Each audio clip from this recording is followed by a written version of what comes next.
अस्सलाम वालेकुम। तो NEET UG and JEE mains first track revision through short notes में आज मैं आपके साथ हाजिर हूँ चैप्टर सेमीकंडक्टर्स को लेके। तो सेमीकंडक्टर्स के 3 पार्ट्स है इस चैप्टर के। एक ही बेसिक सेमीकंडक्टर्स के टाइप्स, और उसके बाद पी इंजेक्शन वाला part, and the last part उसके बाद जो हमारा आता है वो आता है लॉजिक गेट्स। तो शुरुआत करते हैं सेमीकंडक्टर्स से। सेमीकंडक्टर्स का टाइप्स के लिए कुछ बेसिक इंट्रोडक्शन हमें बैंड थ्योरी के बारे में पता होनी चाहिए।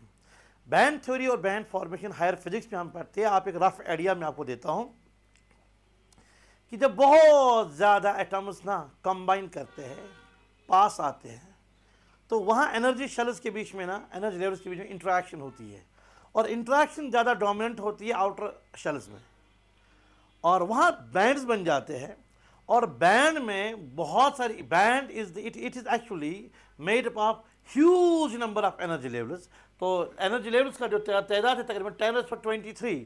तो 10⁻23 एनर्जी लेवल जब आते हैं तो एनर्जी जो है वो कंटिन्यूस बन जाएगी, बिकॉज गैप जो है बहुत कम रहेगी एनर्जी लेवल्स के बीच में।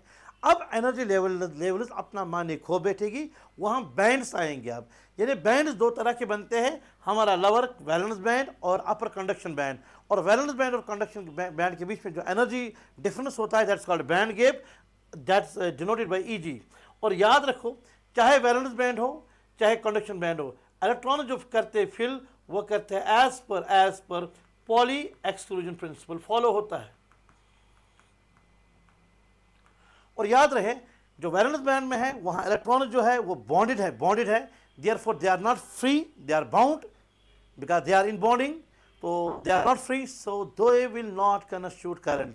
However, when the electrons will move to the conduction band, there they are free, और यहाँ के इलेक्ट्रॉन्स कंडक्ट करते हैं, यहाँ के कंट्रीब्यूट करते हैं करंट को। यहाँ के इलेक्ट्रॉन्स करंट को कंट्रीब्यूट कुछ नहीं करते हैं।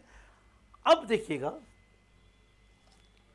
बेसिक एनर्जी गैप कितनी होगी और बैंड्स कैसे, इस बेसिस पे हम मटेरियल को डिफाइन करते 3 में। मेरे पास यहाँ पे कंडक्टर है, इंसुलेटर है, सेमीकंडक्टर है। मैं रिवर्स में आता हूँ। ये हमारा वैलेंस बैंड है और ये हमारा कंडक्शन बैंड है।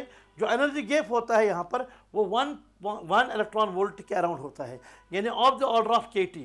K is voltage minus constant, T is temperature. At 0 kelvin, 0 kelvin पे क्या होता है, जो वैलेंस बैंड है वो फिल्ड होता है। 0 केल्विन पे, इसी की इंफॉर्मेशन है, 0 केल्विन पे वैलेंस बैंड फिल्ड होता है।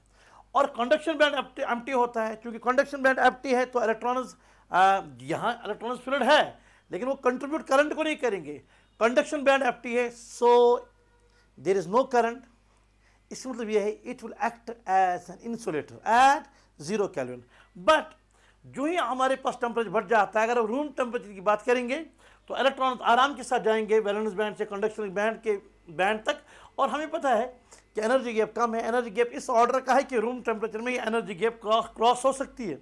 तो इलेक्ट्रॉन जाएंगे, यहाँ इलेक्ट्रॉन जाएगा यहाँ कंडक्शन बैंड में, where they are free and they will conduct, यानी at room temperature it behaves as a conductor. अब देखिए, जब इलेक्ट्रॉन यहाँ चला गया, असल में केमिकल बॉन्ड टूट गया। जब इलेक्ट्रॉन यहाँ चला गया, यहाँ उसकी कमी होगी, and absence of the electron here is called whole.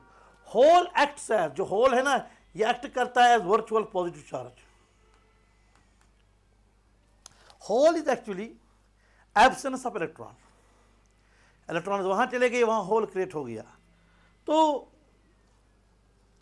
जो ही हम टेम्परेचर बढ़ाते जाएंगे ना सेमीकंडक्टर्स में, आप तो ज़्यादा से ज़्यादा इलेक्ट्रॉन जाएंगे from VB valence band to conduction band, where they are free. तो कंडक्टिविटी बढ़ेगी, यानी रेजिस्टेंस कम होगी।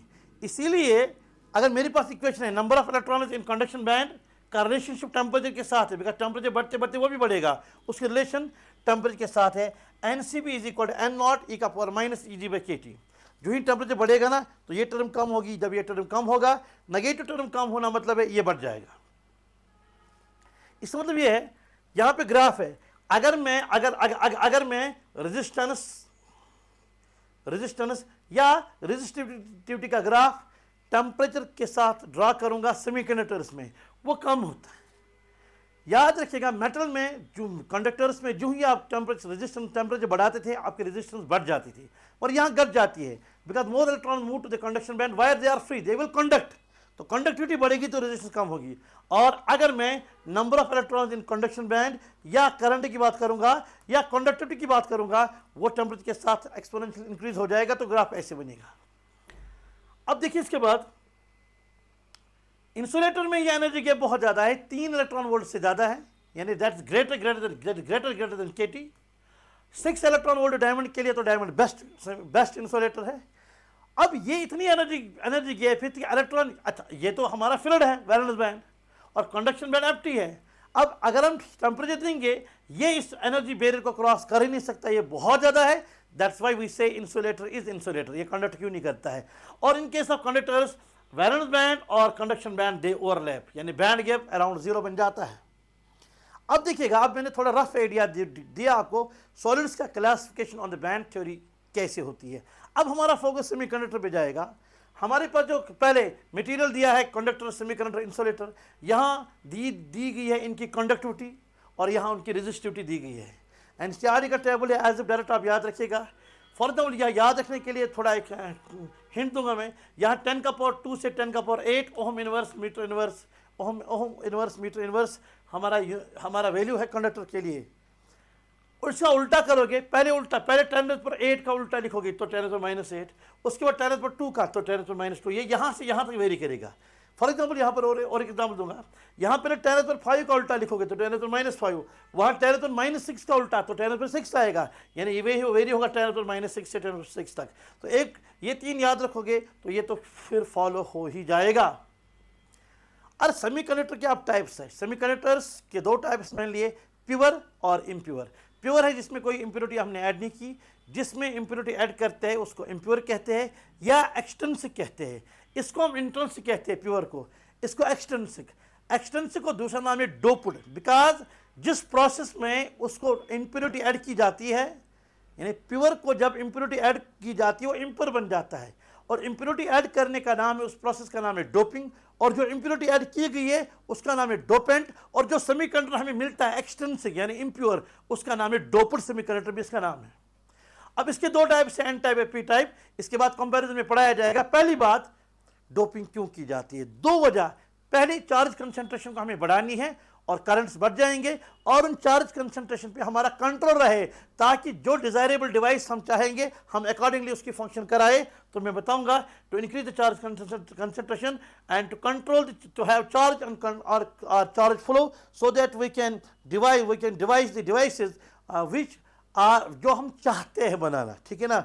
और अब मसला है कि जो हम डोपेंट ऐड करेंगे, जो हम इम्प्योरिटी ऐड करेंगे, उसकी क्राइटेरिया क्या होना चाहिए। पहला क्राइटेरिया, उसकी कंसंट्रेशन होनी चाहिए 1 पार्ट्स पर मिलियन या कम। ये इसका मतलब ये है कि 1 पार्ट्स पर मिलियन मतलब 1 मिलियन सिलिकॉन एटम्स की अगर एग्जाम्पल मिलूंगा तो 1 इम्प्योरिटी ऐड करनी है, यानी 10⁻6 एटम प्योर में से 1 इम्प्योरिटी ऐड करनी है, यानी इसका मतलब कंसंट्रेशन बहुत कम है, पार्ट्स पर मिलियन, मिलियन में 1 पार्ट। तो दूसरा क्राइटेरिया यह है कि वो इसका बेसिक स्ट्रक्चर, जो हर सॉलिड का अपना एक बेसिक स्ट्रक्चर होता है, जैसे हेक्सागोनल क्लोज पैकिंग है, क्यूबिक क्लोज पैकिंग है, उसको ये डिस्टॉर्ट नहीं करना चाहिए, जो स्ट्रक्चर है वो वही रहना चाहिए। तो ये इसके क्राइटेरिया 2 है। अब मैंने यहां पर इंट्रिंसिक और एक्सट्रिंसिक के दोनों टाइप्स को कंपैरिजन में यहां लिखा हुआ है, ध्यान से देखिएगा।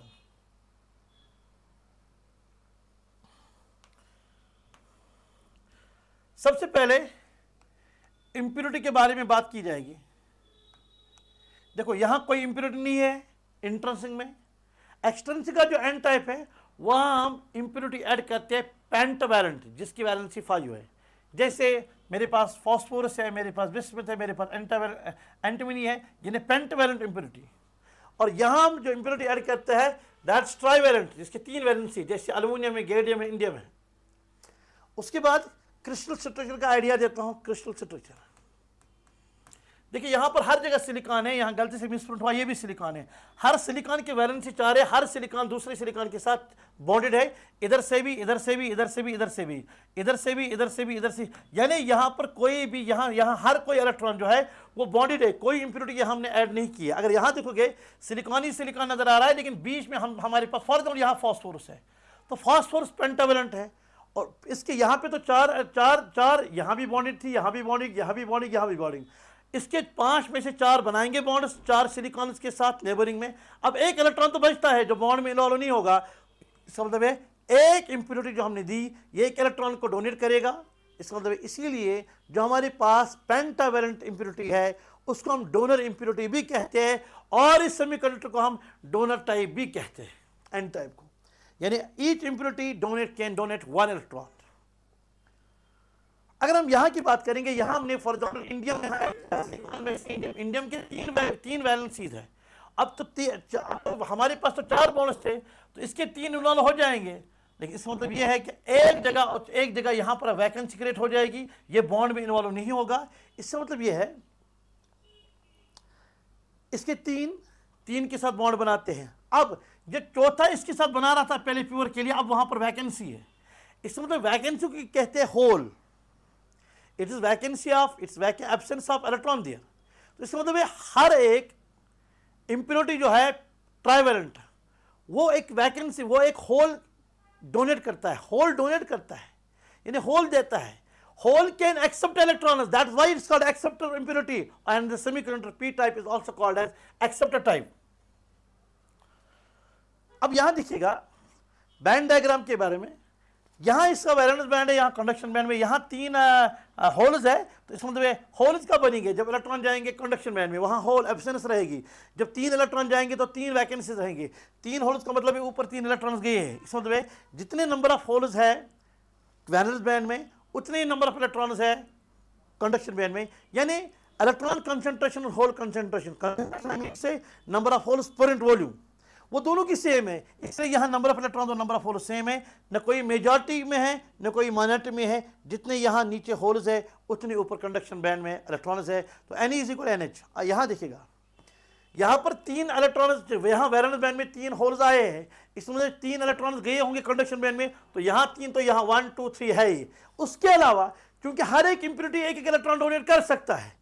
अब मेरी बात है, ये इंप्योरिटी कहाँ है, जो इंप्योरिटी हम डाल रहे हैं ना, that occupies the special energy state called donor energy state. Why it's called donor, you know, it donates electron. तो जो उसकी एनर्जी लेवल है एनर्जी डायग्राम में, वो है donor energy state. Donor energy state में अब ये इलेक्ट्रॉन जो है जो डोनेट कर सकता है, they can easily, donor energy level lies just below the conduction band, mid point में नहीं, वो इस कंडक्शन बैंड के जस्ट बिलो है, so that electrons can easily go from donor level to conduction band. So पहले यहाँ 3 थे, यहाँ 3 थे, अब यहाँ पर इलेक्ट्रॉन्स की कंसंट्रेशन बहुत ज्यादा बढ़ेगी बिकॉज ऑफ डोनर।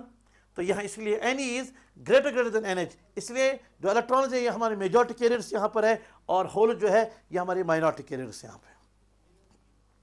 अब यहाँ देखो, जहाँ 3 वैलेंस बैंड में 3 इलेक्ट्रॉन, 3 इलेक्ट्रॉन चले गए कंडक्शन बैंड में, तो यहाँ 3 होल्स बन गए। उसके अलावा जो ही हम इंप्योरिटी डाली है वो एक्सेप्टर इंप्योरिटी है। एक्सेप्टर इंप्योरिटी एक कंट्रीब्यूट करता है एक होल, तो यहाँ पे और वो जो स्टेट एनर्जी अख्तियार करता है that is called acceptor energy level, और acceptor energy level lies just above valence band, it was lying just below CB, so it lies just above VB. तो यहाँ पर होल्स है। अब क्या होगा, इधर कोवेलेंट, इधर इलेक्ट्रॉन, इधर थर्मल एजिटेशन की वजह से आराम के साथ बॉन्ड टूट जाएगा, तो इलेक्ट्रॉन इधर जाएगा। जब इलेक्ट्रॉन इधर जाएगा ना, किस में, एक्सेप्टर लेवल में, तो यहां और एक होल आएगा। तो आप कहते हैं होल इधर जाता है, असल में क्या है, इलेक्ट्रॉन उसको फिल करता है, यहां वैकेंसी आती है होल। अब क्या है, नंबर ऑफ होल जो वैलेंस बैंड में है उनका तादाद बहुत ज्यादा आता है as compare to number of electrons in conduction band, इसलिए यहां होल्स की तादाद ज्यादा, तो होल्स बनेंगे मेजॉरिटी और इलेक्ट्रॉन बनेंगे माइनॉरिटी। और यहां क्रिस्टल रिप्रेजेंटेशन है,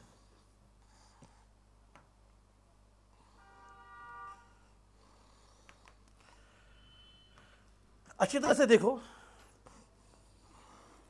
ये क्रिस्टल बनाया गया है, इसमें 3 होल्स और 3 इलेक्ट्रॉन्स का मतलब है जितने वहां पर वैकेंसीज है, जितने वहां पर वैकेंसी उतने इलेक्ट्रॉन्स कहां गए, कंडक्शन बैंड में। तो नंबर ऑफ होल्स और नंबर ऑफ इलेक्ट्रॉन्स बराबर है, ये क्रिस्टल रिप्रेजेंटेशन है। अच्छा, ये बैंड डायग्राम्स है, ये बैंड डायग्राम है तीनों के लिए।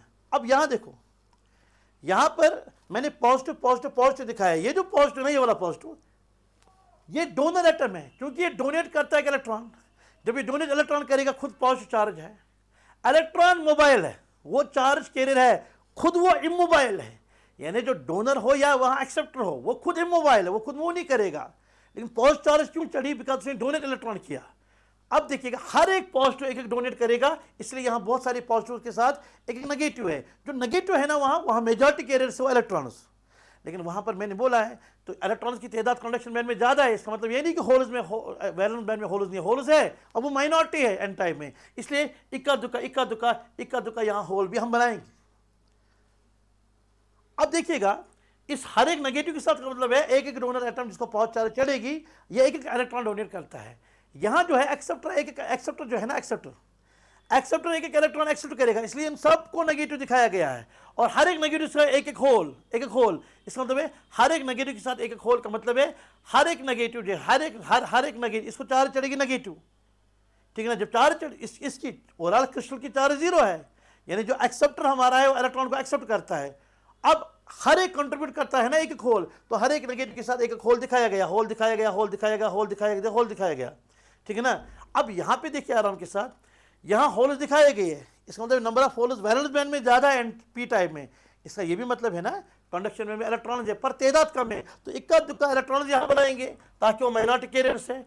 अब जो ये नेगेटिव है ना ये इमोबाइल, ये चार्ज कैरियर नहीं, ये इमोबाइल एक्सेप्टर एटम्स है। जिस तरह यहाँ इमोबाइल डोनर एटम्स थे, जिस तरह यहाँ मैंने इक्का दुक्का होल बनाया, यहाँ इक्का दुक्का इलेक्ट्रॉन बनाया और इलेक्ट्रॉन बनाया, और इलेक्ट्रॉन यहाँ पर माइनॉरिटी है और होल यहाँ मेजॉरिटी है। और मैं आपको यहाँ इंफॉर्मेशन देते रहूँ, चाहे इंट्रिंसिक हो या एक्सट्रिंसिक के दोनों टाइप्स हो, उसकी कोई चार्ज नहीं होती है। इलेक्ट्रिकली तीनों न्यूट्रल होते हैं, इनकी चार्ज 0 होती है। अब देखिए यहाँ पर law of mass section, valence band में बॉन्ड टूट जाता है तो इलेक्ट्रॉन होल पेयर बन जाता है, जोड़ा बन गया, that's electron hole creation. Electron कहाँ चला गया? वो चला गया वैलेंस बैंड में, उसने वहाँ कंडक्शन बैंड में उसने वहाँ एब्सेंस दिखाया और वहाँ होल बन गया। तो बॉन्ड टूटने से इलेक्ट्रॉन ऊपर गया, वहाँ होल आया, यानी बॉन्ड टूटने की वजह से एक होल और एक इलेक्ट्रॉन का जोड़ा बन गया। लेकिन रिवर्स भी होता है, इलेक्ट्रॉन नीचे आता है, वो होल के साथ रिकम्बाइन होकर बॉन्ड बनाता है, तो रिकम्बिनेशन भी होती रहती है और क्रिएशन ऑफ इलेक्ट्रॉन होल भी होता रहता है। तो रेट ऑफ इक्विलिब्रियम स्टेट ऐसा है जहां एट इक्विलिब्रियम क्या होता है, rate of recombination of electron holes is equal to rate of creation of their electron and hole pair. So rate of creation is equal to rate of hole generation का electron hole generation का rate of electron hole recombination के बराबर है। तो यहाँ एक formula है Ni square is equal Ne into NH। Ni is number of electrons per unit volume, NH is number of holes per unit volume, Ni is intrinsic charge concentration, ठीक है ना, वो तो कांस्टेंट रहती है। अगर आप Ni का वैल्यू बढ़ाओगे ना इलेक्ट्रॉन की तादाद बढ़ जाएगा, Ne का वैल्यू Ni सेम, ठीक, इंट्रिंसिक चार्ज कंसंट्रेशन सेम है, तो होल्स का तादाद और इलेक्ट्रॉन का तादाद चेंज होता आता है। मतलब ये है कि Ni square is equal Ne into NH, या फॉर्मूला याद रखना। अगर हम इंट्रिंसिक की बात करेंगे, इंट्रिंसिक में इलेक्ट्रॉन्स और होल की कंसंट्रेशन सेम, तो Ne इज इक्वल NH, तो Ne स्क्वायर बनेगा या NH स्क्वायर बनेगा, स्क्वायर स्क्वायर स्क्वायर कैंसिल, तो Ni is equal Ne is equal NH। For N type के लिए Ne ज़्यादा है, जब Ne ज़्यादा है और Ne का वैल्यू एन टाइप में Ne का वैल्यू है ना Nd, number of donor atoms, जितना डोनर एटम्स होंगे उतने इलेक्ट्रॉन डोनेट होंगे। तो अगर ये Nd है तो NH का वैल्यू आएगा Ni स्क्वायर बाई Nd, और P टाइप में, ये P टाइप है, P टाइप में NH का वैल्यू होगा Na, तो Ni का वैल्यू Ne का वैल्यू आएगा Ni स्क्वायर बाई Na। और अब बात करेंगे current in semiconductor both due to holes in valence band and due to current in the conduction band है। तो इसका मतलब ये है अगर इलेक्ट्रॉन अगर करंट के दो टर्म्स है, देखो करंट बराबर होता है पहले NeVd, ठीक है, एक रहेगा चार्ज कंसंट्रेशन ऑफ इलेक्ट्रॉन, दूसरा रहेगा चार्ज कंसंट्रेशन होल, एक रहेगा ड्रिफ्ट वेलोसिटी ऑफ इलेक्ट्रॉन, दूसरा रहेगा ड्रिफ्ट वेलोसिटी होल। जब हम क्या करें, करंट E और E निकलेगा कॉमन, ब्रैकेट में आएगा NeVd, Ne बाहर जाएगा जब सम करेंगे दोनों करंट्स को। ये इलेक्ट्रॉन का करंट है इन conduction band due two electrons, और होल्स का है इन वैलेंस बैंड, ठीक है ना। तो अब देखिएगा जब इन दोनों को हम ऐड करेंगे, Ne कॉमन जाएगा, ब्रैकेट में आएगा Ne इंटू Vd, यानी हमें करंट का वैल्यू आएगा, हमने E इंटू ए बाहर निकाला, यहाँ है Ne इंटू है Vd प्लस है NH और आएगा VDH। पर हमें पता है drift velocity per unit electric field होता है मोबिलिटी होता है how much drift velocity is produced in a charge per unit supplied electric field, और यहाँ भी बोला जाएगा ये मोबिलिटी है, तो ड्रिफ्ट वेलोसिटी आएगा मोबिलिटी इंटू ई, यह आएगा इसकी मोबिलिटी इंटू ई, यह आएगा इसकी मोबिलिटी इंटू ई निकलेगा बाहर में कॉमन, यहाँ आएगा n e into mobility of electron plus N h into mobility of hole into e into A, यही यहाँ लिखा गया है। करंट के लिए फॉर्मूला लिखा ई इंटू ए यहाँ पर है, फिर N E mu E plus N H mu H into electric field है। अब देखो अगर मैं करंट को डिवाइड करूंगा एरिया, करंट को डिवाइड करूंगा एरिया, करंट पर एरिया होता है करंट डेंसिटी, तो ए यहाँ पे आएगा, बाद में वही टर्म रहेगी mu e n e plus mu h n h into e. पर हमें पता होना चाहिए microscopic form of Ohm's law J is equal to sigma e, यानी करंट डेंसिटी होता है कंडक्टिविटी इंटू ई। जब कंपेयर करोगे J इज इक्वल टू ये सारा जो यहाँ पर आएगा ना यही सिग्मा आएगा, यानी सिग्मा आएगा ई into mu e n e plus mu h n h. आप अगर इंट्रिंसिक की बात करेंगे तो n e is equal N h है is equal n i, intrinsic charge concentration, तो एन ई और एन एच कॉमन निकल के एन आई आएगा, तो एन आई यहाँ आएगा, ई तो यहाँ वेट ही कर रहा है, वो आएगा mu E plus mu H. और अगर एन टाइप की बात करेंगे, पहले टर्म एन ई ज़्यादा है as compare to N H, ये बहुत कम है, ये टर्म नेगलेक्ट होगा, वो आएगा ई into mu E into N E, mu E into mu into N E, यानी सिग्मा का वैल्यू आ रहा है। और इन पी टाइप पहली टर्म कैंसिल होगी तो हमें E into mu H into N H आएगा। और अगर हमें कभी कभार रेजिस्टिविटी के बारे में सवाल पूछा जाएगा वो 1 बाई कंडक्टिविटी, कंडक्ट का वैल्यू यहाँ डाल सकते हैं आप। इसके बाद दूसरा पार्ट है पी इंजेक्शन। पहली बात है कि पी इंजेक्शन बनती कैसी है। एक ही सेमीकंडक्टर को एक साइड में हम डोपिंग करते हैं पेंटावेलेंट ट्राइवेलेंट से, दूसरे साइड में पेंटावेलेंट से, जहां से ट्राइवेलेंट वो पी टाइप बना और जहां से वो एन टाइप बना। अब एन टाइप और पी टाइप के बिल्कुल यहाँ पे एक इंटरफेस है, इधर से डोपिंग कराएगी ट्राइवेलेंट, इधर कराएगी पेंटावेलेंट, तो ये पी साइड या एन साइड, बीच में इंटरफेस है। तो होता क्या है, इधर मेजॉरिटी कैरियर्स होल्स है, इधर मेजॉरिटी कैरियर्स इलेक्ट्रॉन्स है, इसलिए यहाँ होल्स बहुत दिखाए गए, यहाँ इलेक्ट्रॉन्स बहुत दिखाए गए। मगर पी साइड में, पी टाइप में इलेक्ट्रॉन्स भी होते हैं माइनॉरिटी, कहाँ, कंडक्शन बैंड में, इसलिए इक्का दुक्का इलेक्ट्रॉन भी यहाँ बनाया गया। और एन साइड में, नंबर एन साइड में, एन टाइप में कंडक्शन बैंड में इलेक्ट्रॉन बहुत ज़्यादा होते हैं as compare to holes in valence band. मगर होल्स है इसलिए इक्का दुक्का होल यहाँ भी दिखाऊंगा ताकि आपको मेजॉरिटी और माइनॉरिटी कैरियर्स का आइडिया है। अब ये जंक्शन बनती कैसे है, due to diffusion, because holes यहाँ ज़्यादा, इलेक्ट्रॉन ज़्यादा है यहाँ, होल्स फिर इधर जाएंगे, इलेक्ट्रॉन फिर इधर जाएंगे, सरहद के सरहद पे क्या होगा, इलेक्ट्रॉन होल रिकॉम्बिनेशन हो जाएगा। जब इलेक्ट्रॉन होल्ड रिकॉम्बिनेशन हो जाएगा वो कोवेलेंट बॉन्ड बनाएगा। इसका मतलब है उस सरहद के टुवर्ड्स राइट साइड थोड़ा डिस्टेंस और टुवर्ड्स लेफ्ट साइड थोड़ा डिस्टेंस, क्योंकि कोवेलेंट बॉन्ड्स बन गई है रिकॉम्बिनेशन की वजह से, तो उस रीजन में कोई भी आप फ्री चार्ज कैरियर नहीं है। सर फिर ये पॉजिटिव और नेगेटिव क्या है, वो ये एन साइड था ना, डोनर एटम, वो पॉजिटिव थे ना, हर एक पॉजिटिव डोनेट करता था ना एक इलेक्ट्रॉन और हर एक नेगेटिव करता था होल, उनकी मुलाकात, अब इलेक्ट्रॉन इसका होल इसका इलेक्ट्रॉन, वो मुलाकात हुई, बॉन्ड बना है। अब सिर्फ रहे ये पॉजिटिव और नेगेटिव, ये इमोबाइल, डोनर और इमोबाइल एक्सेप्ट रहे, यानी डिस्चार्ज इस सरहद के जस्ट कुछ दाएं साइड और जस्ट कुछ बाएं साइड एक रीजन बन जाता है, जिस रीजन में आप जो रीजन आप किसी भी फ्री चार्ज कैरियर से महरूम है, this region is called depletion region. And depletion region यहाँ से यहाँ तक है, और डिप्लेशन रीजन उसी को कहते हैं space charge region. Space charge region के दो साइड्स है, एक तो हमारा ये एन साइड है, हमारा ये पी साइड है और ये एन साइड है। दूसरी बात, जो हमारा एन साइड है यहाँ पॉजिटिव है, मीन्स यहाँ पोटेंशियल ज़्यादा है, वोल्टेज ज़्यादा है, ये नेगेटिव है मीन्स पोटेंशियल कम है, तो इन दो के दरमियान पोटेंशियल डिफरेंस आएगा, that difference is called barrier potential. Barrier potential कहलाता है। और इलेक्ट्रिक फील्ड आता है from N side to P side, because positive है नेगेटिव है, फील्ड की डायरेक्शन पॉजिटिव नेगेटिव आता है, दैट्स कॉल्ड बैरियर फील्ड।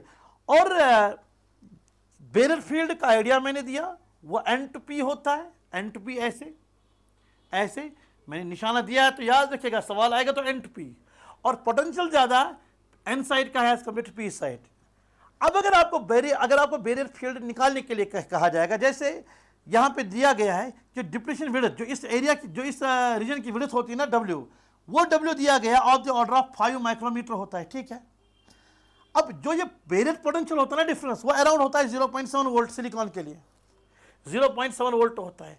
जब ये 0.7 वोल्ट होगा तो हमें पता है फील्ड होता है पोटेंशियल बाय डिस्टेंस D, यहाँ W आएगा तो बैरियर पोटेंशियल बाय W आएगा तो बैरियर फील्ड आएगा। तो VB का वैल्यू मैंने दिया 0.7 वोल्ट और इसका ये दिया, तो इसको डिवाइड करने से आपको क्या मिलेगा, इसको डिवाइड करने से आपको मिलेगा बैरियर फील्ड। और बेरर फील्ड के लिए एक फॉर्मूला दी गई, डायरेक्ट कभी कभार आ सकती है, वो याद रखना, KT/E। क्यों है इलेक्ट्रॉनिक चार्ज यहाँ into ln of Na number of acceptor atoms और number of donor atoms per volume divided by intrinsic charge concentration square. यहाँ पे अगर ग्राफ प्लॉट करने के लिए एक बोला जाएगा, यानी मैं बता रहा हूँ बैंड जंक्शन बनती कैसे, डिफ्यूजन होता है, यहाँ पे रिकॉम्बिनेशन हो जाती है, वो एरिया रीजन महरूम रहता है, तो इधर फिर पॉजिटिव पोटेंशियल आता है, इससे नेगेटिव आता है, पोटेंशियल डिफरेंस आता है, बेरेट पोटेंशियल कहलाता है, बेरेट फील्ड आता है। बेरेट फील्ड और बेरेट पोटेंशियल के बीच रिलेशनशिप मैंने ढूंढी। अब अगर आपको पोटेंशियल के बारे में सवाल पूछा जाएगा, इधर तो फॉर एग्जाम्पल ये हमारे पास एन साइड, देखो ये हमारे पास एन साइड है, ये हमारे पास एन साइड है, ये हमारा पी साइड है, तो यहाँ पोटेंशियल ज़्यादा है एन साइड में, यहाँ पोटेंशियल कम है, तो ऐसे आएगी, ठीक, एन साइड में कम, यहाँ पे ज़्यादा, यही मैंने बनाया, एन साइड में ज़्यादा और यहाँ से कम। लेकिन अगर हमें फील्ड की बात की जाएगी, देखो फील्ड सबसे ज़्यादा होता है बिल्कुल इस सरहद पे। अगर मैं ये रेफरेंस लाइन बनाऊं, अगर मैं यहाँ पे रेफरेंस लाइन बनाऊं, ये जीरो लाइन, ये जीरो लाइन है, ये जीरो लाइन है, होता क्या है, इधर तो फील्ड होगा नहीं बिकॉज न्यूट्रल है, यानी इधर फील्ड जीरो, इधर फील्ड जीरो, फील्ड सिर्फ इस रीजन में आ रहा है। और जो ही मैं यहां से लेकर बिल्कुल यहां तो फील्ड जीरो, यहां भी फील्ड है, जो ही मैं अंदर जाऊंगा ना यहां तक फील्ड बढ़ता जाएगा, मगर क्योंकि नेगेटिव डायरेक्शन है, बिकॉज फील्ड बैकवर्ड है, इसलिए ग्राफ ऐसे आता है, ये जीरो लाइन से ग्राफ बढ़ जाता है, कम नहीं होते, बढ़ जाता है, और पीक होता है बिल्कुल उस सरहद पे, इस लाइन पे सबसे ज्यादा फील्ड होता है। उसके बाद अगेन फील्ड यहाँ से यहाँ तक बढ़ जाता है, नेगेटिव साइड में बढ़ जाता है, ये रेफरेंस लेवल जीरो है, ये रेफरेंस लेवल जीरो है, यहाँ तो फील्ड जीरो है, यहाँ भी फील्ड जीरो है, तो यहाँ पे फील्ड बढ़ रहा है, सबसे मैक्सिमम है इस पॉइंट पे, उसके बाद कम होगा, फिर जीरो, यहाँ पे फिर जीरो रहता है। तो ये मैंने ग्राफ समझाया इसका। उसके बाद आगे जाएंगे, अब हम देखेंगे कि इस पीएन जंक्शन में करंट्स क्या कौन कौन होता है।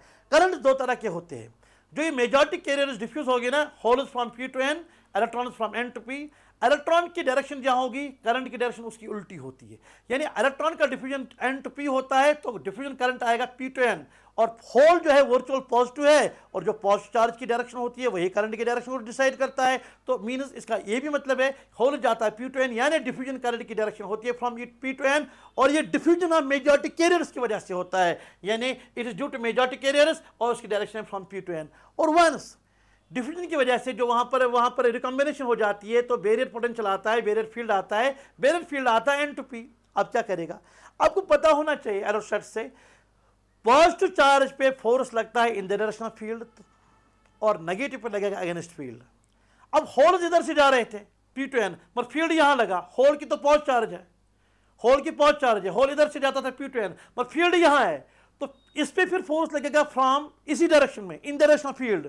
तो इसका मतलब है होल जो डिफ्यूज इधर हो रही थी उसको वापस धकेला जाएगा, होल की डिफ्यूजन को अपोज किया जाएगा। अब इलेक्ट्रॉन को देखेंगे, इलेक्ट्रॉन N to P आ रहा था, पर इलेक्ट्रॉन पे फोर्स लगेगा अगेंस्ट फील्ड, वो वापस लगेगा, इसका मतलब वो वापस लगेगा। इसका मतलब ये है जब वो वापस लगेगा ना, उसका मतलब जब वो वापस लगेगा, उसका मतलब जब वो वापस लगेगा उसका मतलब ये है कि ये वापस जाएंगे, डिफ्यूजन होता था from N to P electrons का, अब वो वापस जाएंगे, वापस फोर्स लगेगा, यानी डिफ्यूजन को अपोज हो रहा है, चाहे होल इधर जा रहे थे उसको धकेला जा रहा है वापस, और ये फील्ड इधर है, इलेक्ट्रॉन इधर जा रहे हैं, अगेंस्ट फील्ड लग रहा है उनको, उन पे फोर्स, वो वापस, यानी डिफ्यूजन को अपोज हो रहा है। मगर इस अलर्ट फील्ड यहाँ है ना, इधर तो होल्स है मेजॉरिटी, मगर इलेक्ट्रॉन्स भी है ना माइनॉरिटी, इलेक्ट्रॉन्स को लगेगा अगेंस्ट फोर्स यहाँ, तो माइनॉरिटी कैरियर्स को यहाँ भेजेगा ये, और जो यहाँ माइनॉरिटी कैरियर्स है N साइड में होल्स, वो इन द डायरेक्शन फील्ड यहाँ भेजेगा। इसका मतलब है होल्स आ रहे हैं फ्रॉम N to P या इलेक्ट्रॉन आ रहे हैं फ्रॉम P to N, ये माइनॉरिटी कैरियर्स है, ये किसी वजह से बेरियर फील्ड की वजह से क्या हो रहा है, ड्रिफ्ट हो रहा है इलेक्ट्रॉन्स का from P to N and holes का फ्रॉम N to P, ये माइनॉरिटी कैरियर्स है। इसकी वजह से जो करंट आता है वो ड्रिफ्ट करंट है, और ड्रिफ्ट करंट की डायरेक्शन उल्टी है, क्योंकि होल यहां से यहां आता है तो N to P आएगा, या इलेक्ट्रॉन इधर जाता है तो डायरेक्शन उसकी अपोजिट होती है करंट की। यानी अगर ड्रिफ्ट करंट की बात की जाएगी, ये माइनॉरिटी कैरियर्स की वजह से होता है, और उसकी direction from N to P होता है। इनिशियली डिफ्यूजन ज़्यादा है, जब डिफ्यूजन ज़्यादा होगा initially diffusion current drift current से ज़्यादा है। धीरे धीरे क्या होगा, डिफ्यूजन की वजह से बैरियर फील्ड बढ़ता जाता है, बैरियर पोटेंशियल बढ़ता जाता है, अपोजिशन डिफ्यूजन को बढ़ता जाएगा, डिफ्यूजन कम होता जाएगा, मगर डिफ्यूजन कम होता जाएगा, यानी बैरियर फील्ड डिफ्यूजन को कम करता है, ड्रिफ्ट को बढ़ाता है, यानी धीरे धीरे डिफ्यूजन करंट कम होगा, डिफ्यूजन करंट बढ़ जाएगा, डिफ्यूजन करंट बढ़ जाएगा, डिफ्यूजन करंट कम हो जाएगा। जब डिफ्यूजन करंट कम हो जाएगा, धीरे धीरे बैरियर फील्ड की वजह से डिफ्यूजन कम हो रहा है और ड्रिफ्ट को बढ़ाता है, तो ड्रिफ्ट करंट बढ़ रहा है, ड्रिफ्ट करंट इंक्रीज हो रहा है, यानी पहले डिफ्यूजन ज़्यादा था, ड्रिफ्ट कम था, अब डिफ्यूजन को कम किया जा रहा है, ड्रिफ्ट को बढ़ाया जा रहा है, टिल बोथ बिकम इक्वल। जब बोथ इक्वल है, पर क्योंकि डायरेक्शन उल्टी है, इसके फ्रॉम पी टू एन, इसके फ्रॉम एन टू पी, तो नेट करंट जीरो बन जाता है। तो इसका मतलब जो अनबायस्ड पी इंजेक्शन होगा, यानी जिसको अभी हमने बैटरी के साथ कनेक्ट नहीं किया है, उसका उस पे जो नेट करंट आता है वो जीरो आता है। पहले बनते बनते ये जंक्शन बनते बनते डिफ्यूजन करंट का ज्यादा, उसके बाद बनते बनते ड्रिफ्ट बढ़ता है, डिफ्यूजन कम हो रहा है, till they equalise since the direction is opposite, so the net current is zero. अब हम क्या करेंगे, अब हम इस पी इंजेक्शन की बायसिंग कराएंगे। बायसिंग का मतलब है हम इसको बैटरी के साथ जोड़ेंगे, बैटरी के साथ जोड़ने का। अच्छा, पी इंजेक्शन का सिंबल ऐसे सिंबल है, जो यहाँ जहाँ ये टिप आता है ना वो एन साइड, जो यहाँ ये आता है ये वाली लाइन वो पी साइड।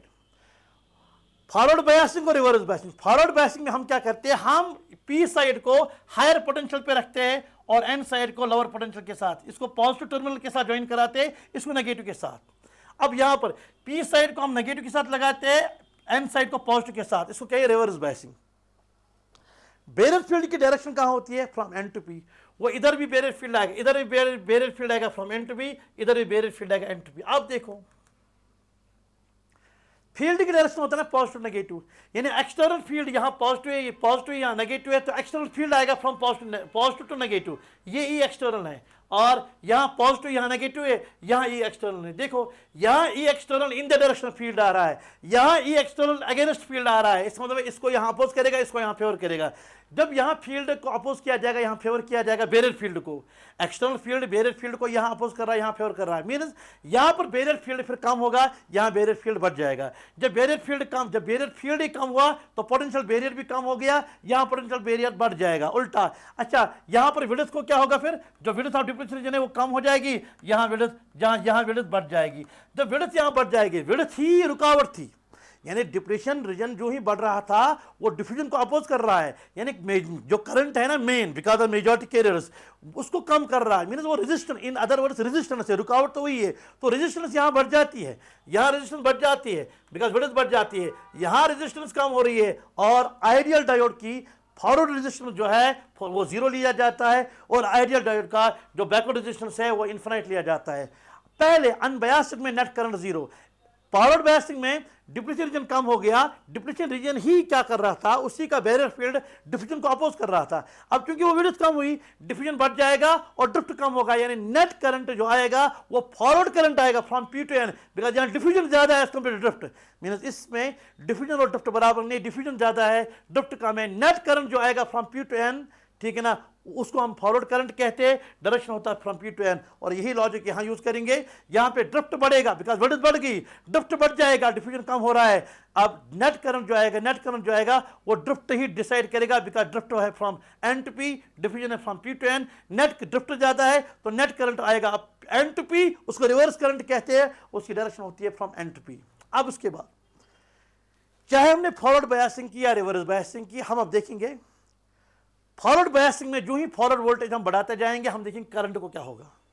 रिवर्स बायसिंग में हम रिवर्स वोल्टेज को बढ़ाते जाएंगे, हम देखेंगे करंट को क्या होगा। जो उस समय वोल्टेज और करंट का ग्राफ आएगा वो वीआई कैरेक्टरिस्टिक कहलाता है। यहां इसके दो टाइप्स है, फॉरवर्ड वीआई कैरेक्टरिस्टिक्स और रिवर्स वीआई कैरेक्टरिस्टिक्स। अब देखो यहां पर क्या है, यहां पर हम पी टाइप को पॉजिटिव दे रहे हैं, एन टाइप को नेगेटिव दे रहे हैं, और पोटेंशियल डिफरेंस वी है, जिसको हम कहते हैं, हमने इसको फॉरवर्ड पोटेंशियल डिफरेंस अप्लाई की है इस पर। तो जो ही हम वो बढ़ाएंगे ना, धीरे धीरे विड्थ क्या हो रही थी फॉरवर्ड में कम, विड्थ कम तो रेजिस्टेंस कम, करंट बढ़ जाएगा। देखो जो ही फॉरवर्ड वोल्टेज बढ़ा रहे, करंट भी बढ़ रहा है, आराम से बढ़ रहा है, ये बात समझ आ रही है, बिकॉज रेजिस्टेंस कम हो रही है।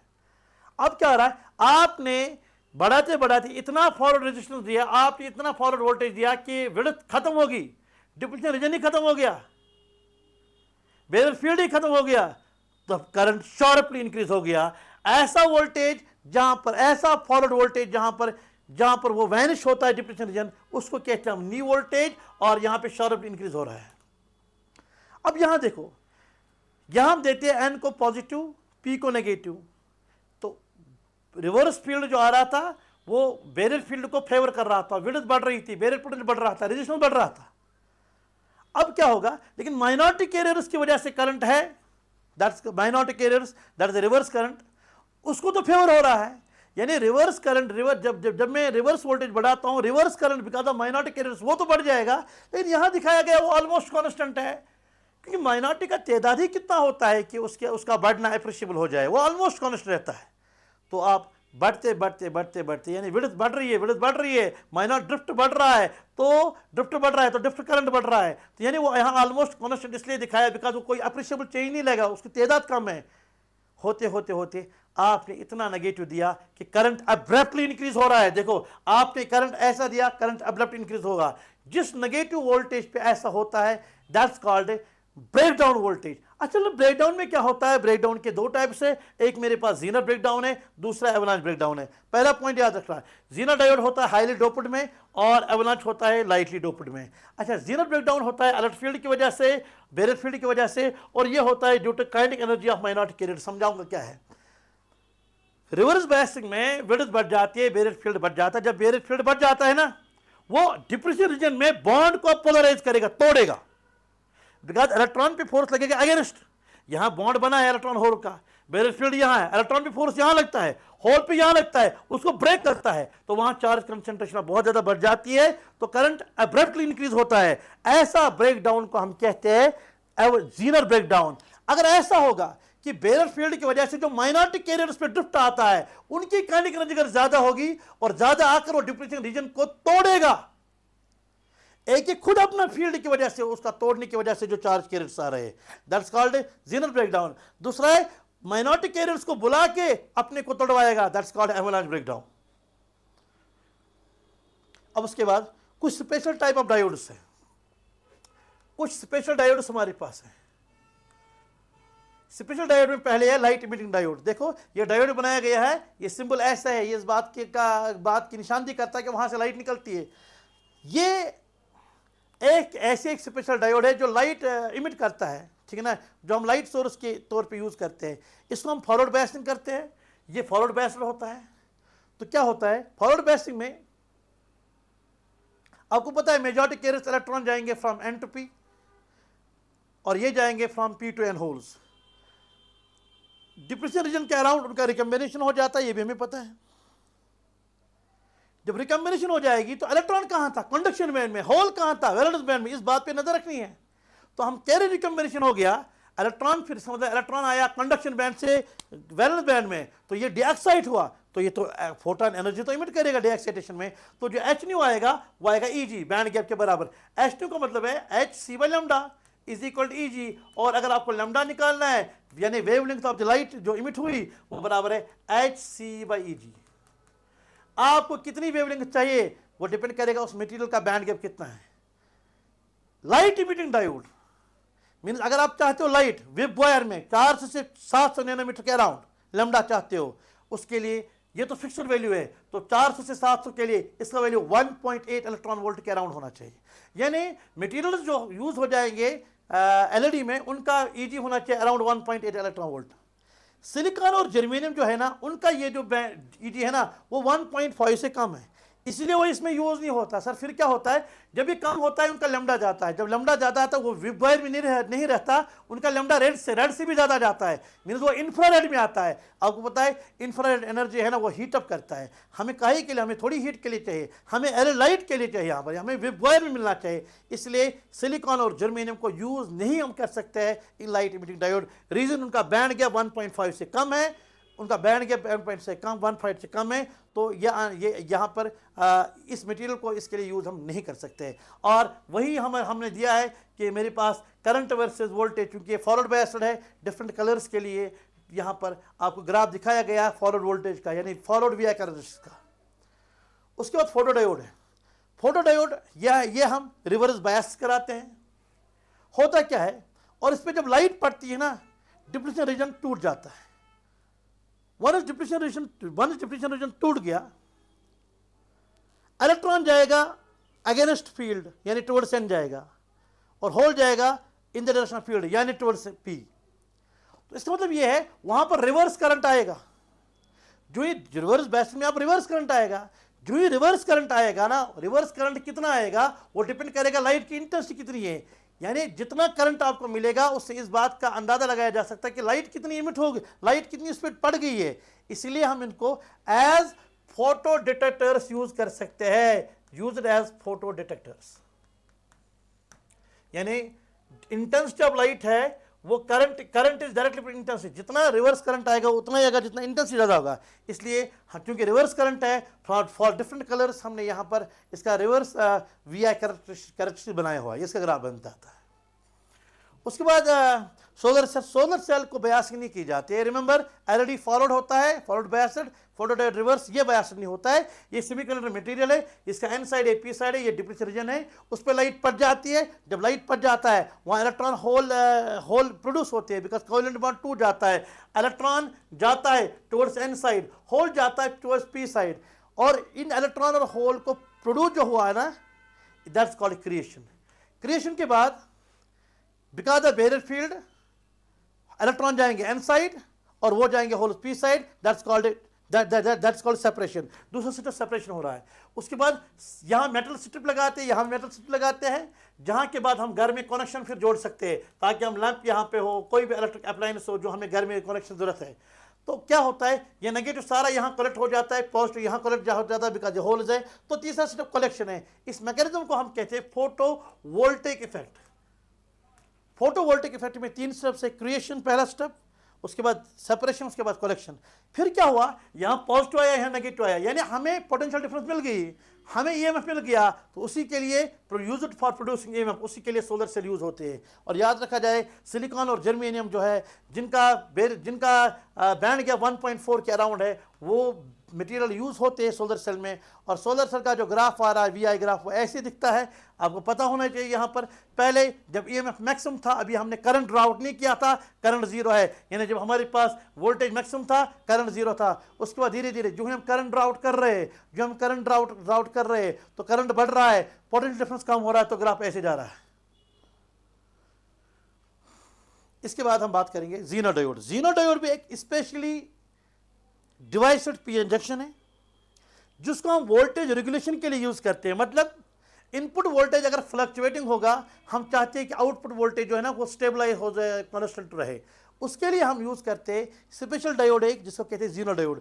जीनोडायोड को हम यूज करते हैं on the base of that principle जो हमने पढ़ा है कि रिवर्स बायसिंग में एक ब्रेकडाउन वोल्टेज पे करंट कितना भी बढ़ेगा वी भी कांस्टेंट रहता था। जो ग्राफ ऐसे आया था, ऐसे करंट वी भी कांस्टेंट रहता है, करंट कितना भी बढ़ाओगे रिवर्स करंट, यही तो रिवर्स बायसिंग था, रिवर्स बायसिंग का ग्राफ था। अब अगर पहली बात है it is used for voltage regulator. Reverse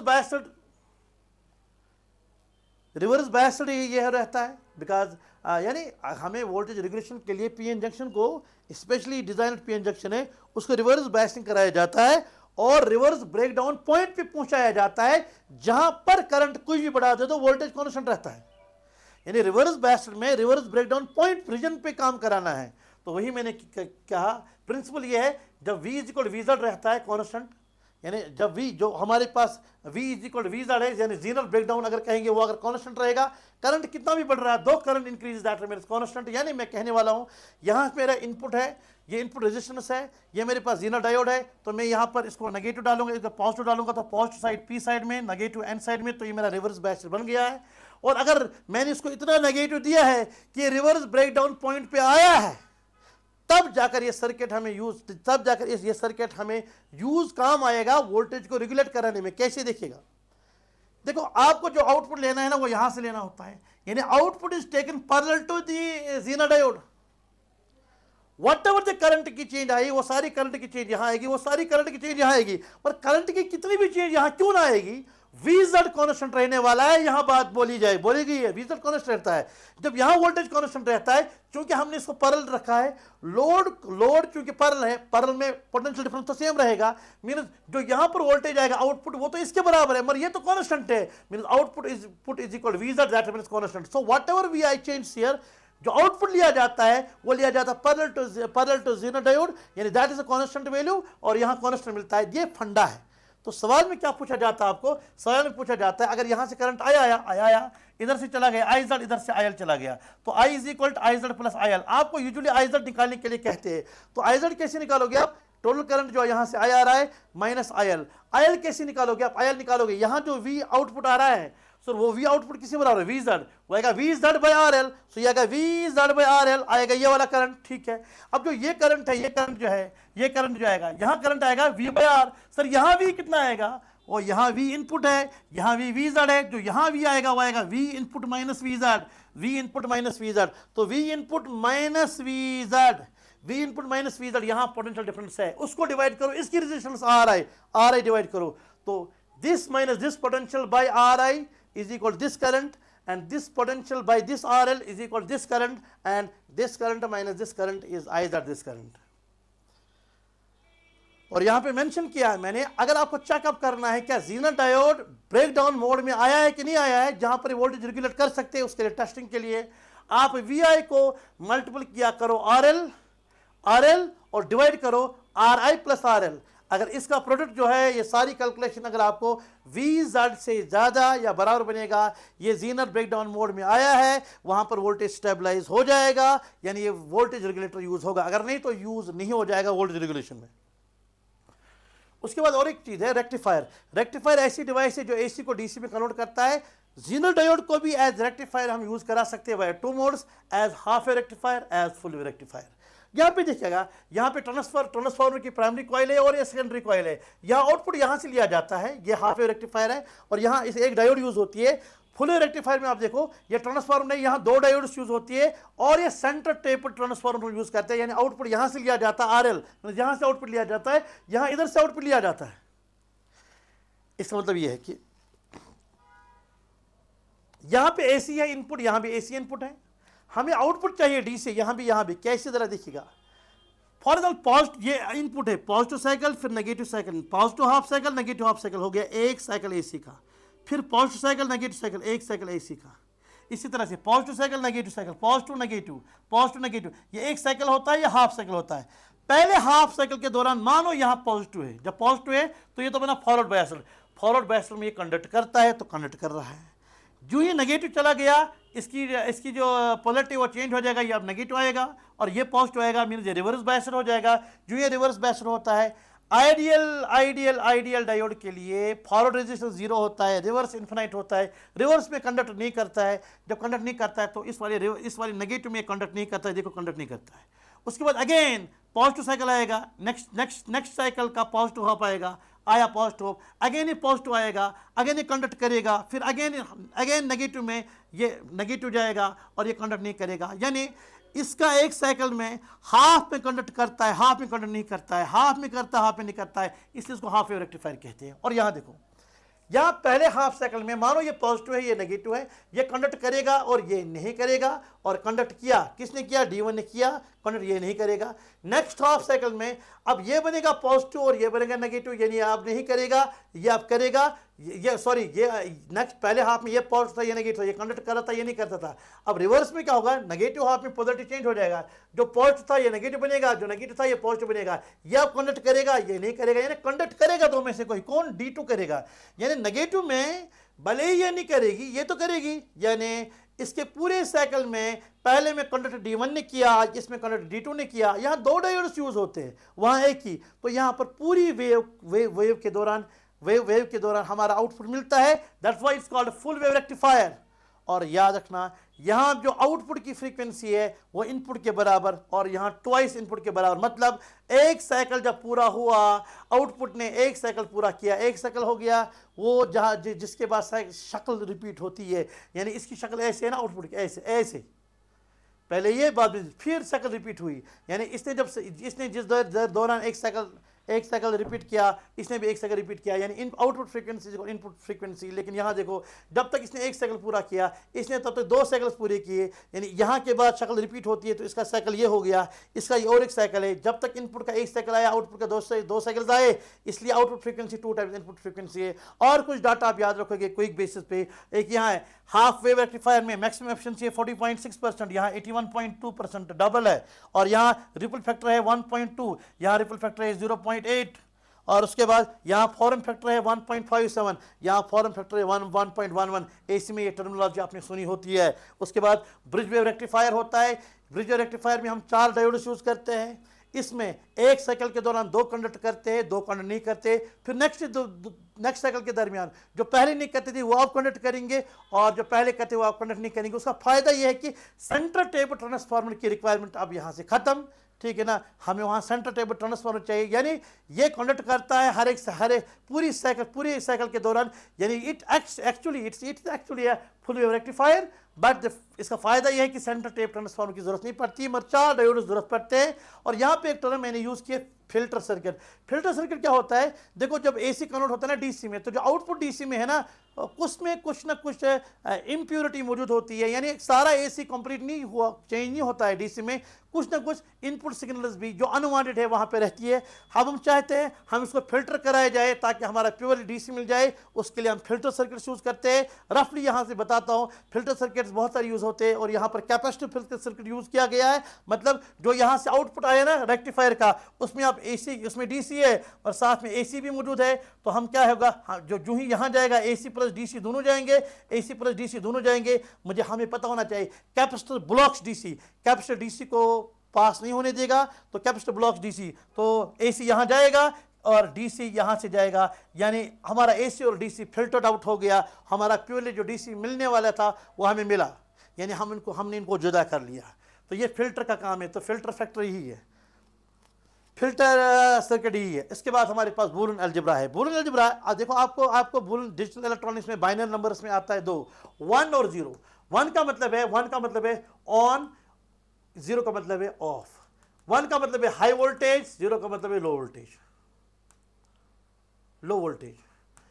1 का मतलब है कंडक्ट कर रहा है, 0 का मतलब है कंडक्ट नहीं कर रहा है। अब देखिए आराम के साथ, हमारे पास बूलियन ऑपरेशन 3 तरह के, और ऑपरेशन, एंड ऑपरेशन और नॉट ऑपरेशन। और को प्लस से डिनोट करते हैं, एंड को डॉट के साथ करते हैं, नॉट को बार के साथ करते हैं।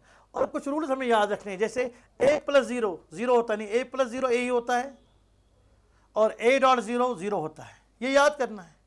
a प्लस 1 1 होता है, a प्लस a होता है, a डॉट a होता है, a डॉट a होता है, a डॉट 1 1 होता है, a डॉट 0 0 होता है। फॉर a के 2 ही वैल्यूज होंगे, 1 और 0। फॉर एग्जाम्पल 1 प्लस 0 1 देगा, बिकॉज ये a ही है। अच्छा, 0 प्लस 0 वो 0 देगा। a का वैल्यू 1 प्लस 1 1 ही होगा, 0 प्लस 1 1 ही होगा। लेकिन यहां देखो 0.1 वो 0 ही होगा, बिकॉज अगर a को 0 मानेंगे तो यहां भी a 0 है, तो 1.1 वो तो 1 ही है, 0.0 वो तो 0 ही है, 0.0 प्लस 0 वो तो 0 ही है, 1 प्लस 1 वो तो 1 ही है। तो इसी तरह से अगर यह नॉट है ना, ये इन्वर्ट करता है, ये 1 को 0 बनाता है, 0 को 1 बनाता है। यानी अगर a हमारा 0 है, a बार 1 है, अगर a 1 है, a बार 0 है। उसके बाद हमारे पास कुछ लॉज है। कम्यूटेटिव लॉ कहता है a प्लस b, प्लस मतलब है और, a और b इज इक्वल b और a, या a डॉट b, यानी a and b is equal b and a, यानी a dot b is equal b dot a। इसको हम कहते हैं कम्यूटेटिव लॉ। एसोसिएटिव लॉ कहते हैं अगर हमको a को प्लस करना है b प्लस किसी के साथ, ये और होता है, जब मैं बार बार प्लस कहूँगा, आप b प्लस की सी के साथ, अब a प्लस b को अलग कर लो, प्लस सी, एक ही बात है, बराबर है। इसी तरह a को डॉट करोगे b डॉट किसके साथ, अब a डॉट b पहले लिखो, बाद में डॉट सी कर लो, ये बराबर है।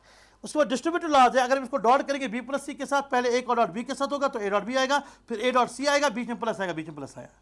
उसके बाद डी मॉर्गन लॉ कहता है अगर मेरे पास a plus b whole complement होगा, पहले a को अलग बार आता है, फिर b को अलग बार आता है, प्लस डॉट में चेंज होता है। और अगर a dot b whole bar आता है, पहले a को अलग बार, b को अलग बार, और डॉट प्लस में चेंज होता है। देखो यही तो बोला गया है, यही तो डी मॉर्गन लॉ है। उसके बाद और एक रूल, a प्लस a बार 1 होता है, याद करनी ये चीजें, ए प्लस ए बार 1 होता है, ए डॉट ए बार 0 होता है और ए बार बार ए होता है। फॉर एग्जाम्पल अगर आपको 1 को बार करना है, 1 को बार 0 मिलेगा, 1 बार 0 है। अगर आप 1 को बार 0, 1 को आपने बार किया वो 0 है, यानी अगर आप 1 को 2 मरतबा बार करोगे इसका मतलब 0 को बार कर रहे हो, बिकॉज 1 बार 0 है। अगर 1 को और बार करोगे मीन 0 बार 1 है, इसका मतलब 1 बार बार इज इक्वल टू 1, 1 बार बार 1 से पहले बार में 0 आएगा, दूसरी बार में 1 अगेन 1 वापस बनेगा, यानी ए बार बार इज इक्वल टू ए ही।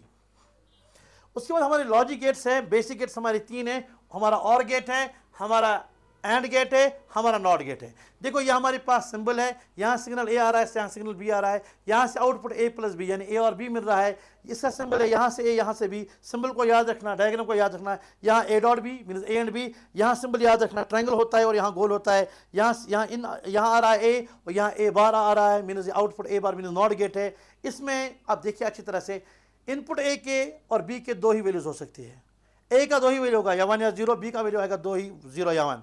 इसमें अगर दोनों होंगे 0 और 0 0 0, या अगर ये 1 फिर 0 ये 1 ये 0, अगर फिर ये 0 ये 1 ये 0 ये 1, अगर दोनों होगा ये भी और ये भी, यानी ये 4 पॉसिबिलिटीज है 0 0 1 0 0 1 1 1। तो यहाँ पे जो आउटपुट मिलता है हमें आउटपुट मिलता है वो ए प्लस बी है, ए प्लस बी। अभी पता है 0 प्लस 0 हमने पढ़ा है ए प्लस 0 ए होता है, तो 0 प्लस 0 आएगा, यहाँ ए का वैल्यू 0 हमने रखा हुआ आएगा 0 है। 1 प्लस 0 ए प्लस 0 ए ही होता है, तो 1 प्लस 0 1 ही आएगा। अच्छा 0 प्लस 1 वो आएगा ना 1 प्लस 0, कम्यूटेटिव यूज करेंगे, 1 प्लस 0 1 ही आएगा। इसी तरह 1 plus 1 A plus A is again A, तो it is again A, it is 1। तो यहाँ जो आउटपुट आता है याद रखना, पहले में 0 आता है 0 0 में, उसके बाद यानी जब दोनों 0 होंगे तभी आउटपुट नहीं आता, बाकी हर केस में 2 में से एक 1 हो या दोनों 1 हो अब आउटपुट मिलता है। ये कहानी है और गेट की। एंड गेट में तभी आउटपुट मिलता है जब दोनों इनपुट्स ऑन होंगे। अब यहां देखो 0.0 दैट इज 0 वी नो। अच्छा 1.0 ए डॉट 0 1 ए डॉट 0 0 ही होता है, ए डॉट 0 0 ही होता है, यानी 1.0 करो वो भी 0, 0.0 वो भी करो 0 तो बना 0। अब 0.1 आएगा, 0.1 आएगा, 1.0 कम्यूटेटिव, तो 1.0 तो 0 ही होता है। अभी आपको मैंने लाज और बूलियन अलजेब्रा में दिखाया है। तो ये यहाँ पर याद रखिएगा, यहाँ पर 0 सिर्फ एक केस में मिलता है जब दोनों 0 है। यहाँ 0 एक ही, यहाँ 0, यहाँ 0, यहाँ नॉन 0 सिर्फ एक केस में मिलता है कि जब दोनों इनपुट्स नॉन 0 होंगे। यहाँ सिर्फ 1 1 पे 1 आता है, यहाँ 2 में दोनों 1 हो या एक 1 हो, कोई भी तो 1 ही आता है। और नॉट में 0 को उल्टा इन्वर्ट होता है 1, 1 को उल्टा 0 होता है। उसके बाद हमारे पास और गेट्स हैं, NOR gate and net gate. NOR gate, अच्छा देखो ये सिंबल अगर गोल के बगैर आप देखोगे ना, वो नॉर वो हमारे पास और होता था यानी ए प्लस बी, मगर ये चूंकि हमारे पास नॉट गेट का है ना, देखो असल में ऐसे था, ऐसे ये था, ऐसे फिर ऐसे, यानी जो हमें मिलता था ना यहाँ ए यहाँ बी, ये देता था हमें ए प्लस बी यानी ए और बी, ये करता था इसको नॉट मीनस ये ए प्लस बी को बार करेगा, यानी इसका मतलब है इसका गोल अगर दोनों ऐसे मिलाएंगे तो ये गोल फिर यहाँ रखो, इसका सिंबल बन जाता है। इसी तरह नेंड जो है ना, नेंड वो एंड होता है एंड के साथ नॉट, एंड के साथ नॉट, ये और होता है और के साथ नॉट, यानी और का जो आउटपुट है ना ये उसका नॉट करता है और यहाँ एंड का आउटपुट नॉट करता है, यानी इसका आउटपुट होता था ए प्लस बी, उसको नॉट करेगा ए प्लस बी बार, और यहाँ आउटपुट होता था ए डॉट बी, उसको करेगा बार।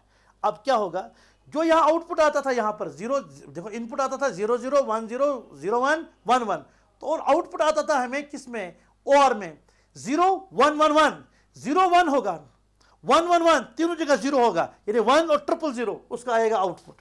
तुरंत ट्रुथ टेबल देख कर आपको पता चलना चाहिए गेट कौन सा है। और यहाँ पर 0 0 पे 0 आता था, 1 0 पे भी 0 आता था, 0 1 पे भी 0 आता था, 1 1 पे 1 आता है। अब 3 में 0 आता था एंड में, और 1 पे 1 आता है। जब उसका नॉट करोगे पहले 3 में 0 की जगह 1 आएगा, लास्ट में आएगा 0, पहले तीनों जगह 0 फिर यहाँ पे 1। और आपको पता होना चाहिए चाहे नेंड गेट हो या नॉर गेट हो, चाहे नॉर गेट, नॉर मतलब और का नॉट, नैंड मतलब एंड का नॉट, ये दोनों यूनिवर्सल है, यानी हम कोई भी गेट यहां से बना सकते हैं। फॉर एग्जांपल नॉर गेट से मैंने दिखाया नॉट गेट कैसे बनाते हैं, और गेट कैसे बनाते हैं, नैंड गेट कैसे बनाते हैं, समझते रहना आप। हमारे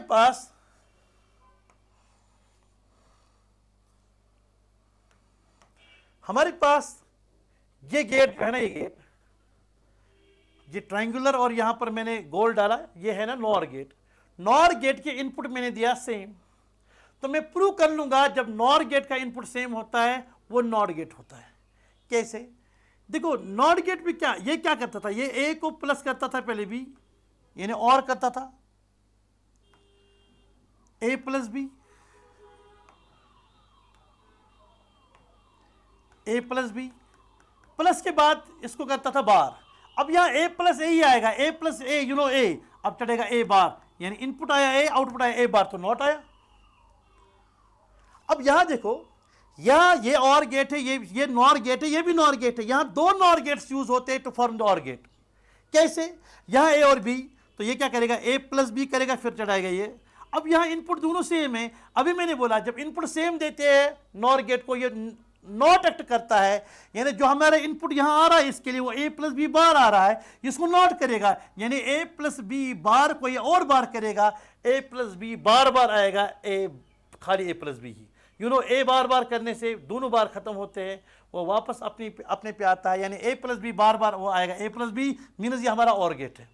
इसी तरह से यहां देखोगे आप तीन नॉर गेट्स लगते हैं जरूरत एंड गेट बनाने में। यहां इसका इनपुट सेम है तो ये नॉट एक्ट करेगा, पहले ए बार आएगा, यहां इनपुट सेम है, ये बी बार आएगा।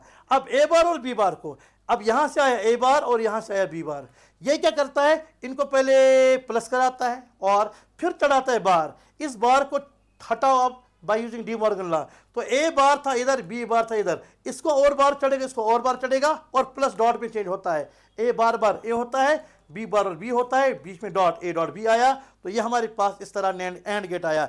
यानी एंड गेट को बनाने के लिए कम से कम जो मुझे नॉर गेट्स की जरूरत है वो 3 है, इसको बनाने के लिए कम से कम नॉर गेट्स की जरूरत 2 है, और नॉट के लिए 1 है। इसी तरह यहाँ पर आप अच्छी तरह से देख सकते हो मैंने कैसे नैंड गेट से तीनों बनाए। रफली थोड़ा यहाँ पर तेज से बताता हूँ मैं, इसमें भी इनपुट जब सेम होंगे हमें नॉट बन जाता है, और गेट के लिए 3 नॉर गेट्स जरूरत थे, 2 नॉर गेट्स जरूरत है, मगर इसके लिए 3 जरूरत है। एंड गेट के लिए वहां 3, यहां एंड गेट के लिए ओनली 2, और बिल्कुल वैसे ही यहां पे आएगा ए, क्योंकि सिग्नल सेम है तो मैंने अभी यहां प्रूव किया, वो आएगा ए बार, यहां से बी बार, ये ए बार और बी बार को पहले डॉट करेगा, फिर चढ़ाएगा और बार, वो आएगा ए बार बार, डॉट प्लस में चेंज होगा, बी बार बार, वो आएगा ए प्लस बी में, यानी और बना। और यहाँ देखो इधर से आएगा मेरा ए, यहाँ से बी है, तो यहाँ ए डॉट बी करेगा और बार चढ़ाएगा, चूंकि ये नैंड गेट है। फिर यहाँ पे सिग्नल सेम, इनपुट सेम है, तो ये नॉट एक्ट करेगा, यानी यहाँ आएगा ए डॉट बी बार बार, ए डॉट बी बार बार आएगा मेरा ए डॉट बी। उसके बाद लास्ट में 2 गेट्स और मौजूद हैं हमारे पास, एक्स और एक्स नॉर, ठीक है ना। इसका सिंबल देखिए ऐसे है, इसका सिंबल देखिए ऐसे, सिर्फ गोल का यहाँ फर्क है। इसके लिए जो बूलियन एक्सप्रेशन है वो है, यहां भी देखो ए डॉट बी यहां भी रखना, याद रखने के लिए बोल रहा हूं, ए डॉट बी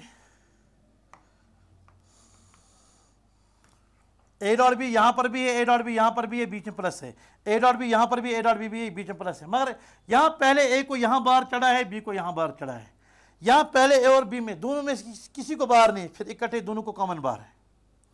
अच्छा, इसका सिंबल ऐसे भी है, ए डॉट बी, मगर इस डॉट को ऐसे गोल किया गया, यानी इस सारे के बदले शॉर्ट फॉर्म में ऐसे लिखते, ए फिर ऐसे गोल, फिर डॉट, यहाँ बी, यहाँ वही ए ऐसे गोल पर गोल में प्लस बी, इस सारे के बदले।